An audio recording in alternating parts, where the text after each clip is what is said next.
আগামী 29শে মে থেকে 25শে জুন পর্যন্ত সারা দেশের সঙ্গে রাজ্য জুড়েও পালিত হবে বিকশিত কৃষি সম্পর্ক অভিযান। এর জন্য কৃষি রথের আনুষ্ঠানিক যাত্রা শুরু হবে 29শে মে।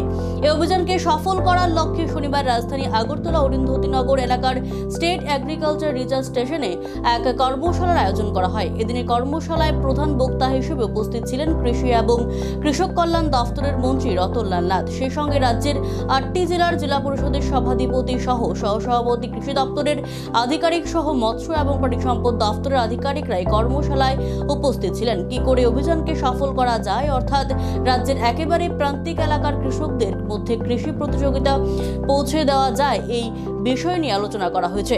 পাশাপাশি এদিন খেতে গিয়ে উৎপাদিত ফসল পরিদর্শন করেন কৃষিমন্ত্রী। পাশাপাশি তিনি জানান, গোটা দেশেই সরকার কৃষকদের উন্নয়নের জন্য কি করছে, খাদ্যের স্বয়ংসম্পূর্ণ হওয়ার জন্য কি করতে হবে এবং কিভাবে কৃষকদের উন্নয়ন হবে, সেই বিষয়গুলি সাধারণ মানুষের মধ্যে ছড়িয়ে দেওয়ার জন্যই কৃষি সম্পর্ক অভিযান। আস্তে আস্তে প্রস্তুতি সভা, এই প্রস্তুতি সভাতে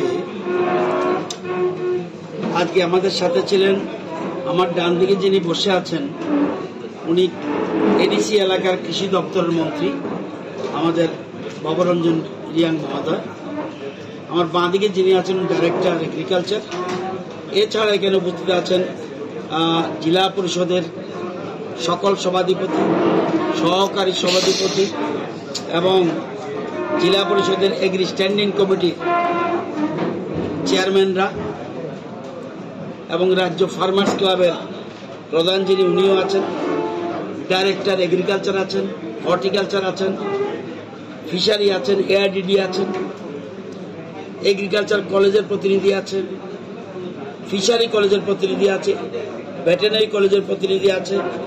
এছাড়া আইসিএআর এবং কেবিকের প্রতিনিধি এবং বিজ্ঞানীরা আছেন। আমরা 29 মে থেকে 12 জুন পর্যন্ত সারা রাজ্যে আমরা বিকশিত কৃষি সংকল্প অভিযান, অর্থাৎ ভারত কৃষি জাগরণ যাত্রা বলতে পারে, আমাদের রাজ্যে নয় সারা ভারতবর্ষে হচ্ছে। উদ্দেশ্যটা হলো কিভাবে আমরা আত্মনির্ভর হতে পারি এবং সারা দেশের মানুষ 144 কোটি মানুষকে আমরা কিভাবে খাদ্যের নিশ্চয়তা প্রদান করতে পারি। মূল জিনিস অন্ন, খাদ্যে কিভাবে নিশ্চয়তা দিতে পারি এবং এই জন্য কি কি করা উচিত এবং কেন্দ্রীয় সরকার কি করছে, আমাদের বিজ্ঞানীরা কি করছে, আমাদের দপ্তরগুলি কি করছে, এগুলি মানুষকে জানানো এবং অ্যাওয়ারনেস প্রোগ্রাম। কখন অ্যাওয়ারনেস প্রোগ্রাম? সামনে যেটা আসছে এটা হলো খারিফ সিজন। আমাদের দুটো সিজন আছে, একটা রবি সিজন, একটা খারিফ সিজন। খারিফ সিজনের আগে আমাদের রাজ্যে কৃষকদের অ্যাওয়ারনেস করা, মানুষকে সচেতনতা দেওয়া যে আমাদের কি কি করা উচিত, কেন্দ্রীয় সরকার রাজ্য সরকার কি করছে, আমাদের এগ্রি টেকনোলজি কি কি আছে। আমরা নর্মাল চাষের মতো না, এগ্রি টেকনোলজি কি কি আছে আমাদের কৃষকরা জানে না অনেকটা।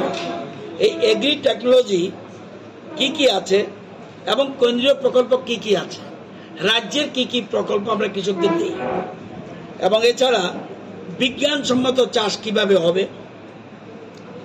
কৃষকদের সুবিধা কি, কৃষকদের অসুবিধা কি, তাইদের চাহিদা কি।